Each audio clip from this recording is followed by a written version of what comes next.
Hi everyone, কেমন আছো সবাই? আজকে আবারও চলে এসেছি একটা ছোট্ট মিনি ব্লগ নিয়ে। আজকে কিন্তু অনেক দিন পরে গিয়েছিলাম মধ্যমগ্রামের জুডিওতে, আমি আর আমার ফ্রেন্ড দুজনে মিলে। জুডিও সেল স্টার্ট হওয়ার আগেই কিন্তু চলে এসেছি। যদি আগে জানতাম তাহলে কিন্তু সেল যেদিন স্টার্ট হচ্ছে সেই দিনই যেতাম। আমরা কিন্তু গিয়েছিলাম জুন মাসে, মানে এটা 3-4 দিন আগের ভিডিও। আর জুডিও সেল কিন্তু স্টার্ট হয়েছে জুলাই, মানে 1 জুলাই থেকে কিন্তু সেল স্টার্ট হয়েছে। তাই কোনো রকম সেল সংক্রান্ত জামা কাপড় কিন্তু এখনও আসেনি। আর সেরকম কিন্তু কোনো ট্যাগও এরা এখনো লাগায়নি। জামা কাপড় তো সুন্দর, কিন্তু জামা কাপড়ের থেকে বেশি কিন্তু আমার এই কসমেটিক্স জিনিসগুলো বেশি ভালো লাগে। যেমন এই যে লিপস্টিক, নেল পলিশ, এইগুলো কিন্তু আমার বেশি পছন্দ।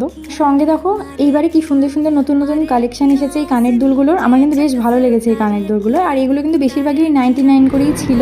কানের দুলের সাথে সাথে এখানে কিছু ছিল চেন আর পেন্ডেন্টের সেট। এগুলো কিন্তু খুব কিউট কিউট ছিল। আর এই ক্লেচারগুলো দেখো, এগুলোও কিন্তু বেশ কিউট কিউট, কিন্তু আমার সামনে মনে হয় ক্লেচারগুলো নর্মাল দোকান থেকেই বেটার, কারণ এখানে ক্লেচারগুলোর দাম তুলনামূলক একটু বেশি। সেই তুলনায় স্কিন কেয়ার প্রোডাক্টগুলো বা পারফিউম এইগুলো কিন্তু যদিও খুবই ভালো। আমার কিন্তু এই পারফিউমটার স্মেলটা খুব সুন্দর লেগেছে, ভীষণই লাইট একটা পারফিউম আর স্মেলটা খুব সুন্দর। এছাড়াও আমি এর আগে একটা অন্য পারফিউম ইউজ করেছিলাম, আমার কিন্তু সেটাও খুব ভালো লেগেছে। অনেস্টলি স্পিকিং জুডিওর পারফিউমগুলো কিন্তু বেশ ভালোই হয়। আর আমরা চলে এসেছি কোথায়? স্টার মলে। জুডিও থেকে এখন আমরা এসেছি স্টার মলে।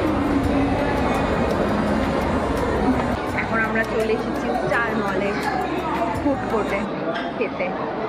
জামি আর এই যে আমার সখী, টাকাও সখী। স্যাটারডে যেহেতু গিয়েছিলাম তো প্রচণ্ড ভিড় ছিল, তারপরেও একটা জায়গায় বসলাম। তো এরপরে আমরা অর্ডার করেছিলাম এখান থেকেই পনির র্যাপটা, যেটা খেতে কিন্তু ভীষণ টেস্টি ছিল, অনেকটা চিজ দেওয়া ছিল। স্টার মল থেকে মোটামুটি ঘোরা কমপ্লিট হয়ে গেছে। এখানে বেসিক্যালি আমরা এসেছিলাম ফুড কোর্টে কিছু খেতে। তো খাওয়া দাওয়া হয়ে গেছে, এবার আমরা চলে যাচ্ছি স্টার মল থেকে। বাড়ি যাওয়ার সময় আবার কেমন মনে হলো আর একটু খিদে পাচ্ছে, তো তাই জন্য চলে এসেছিলাম আমরা একটু মিয়া মোড়ে। তো এখান থেকে আমি নিয়েছিলাম একটা পেস্ট্রি আর ও নিয়েছিল একটা প্যাটিস। যাই হোক, আজকের মতো আমাদের আউটিং ডান। চলো টাটা, বাই।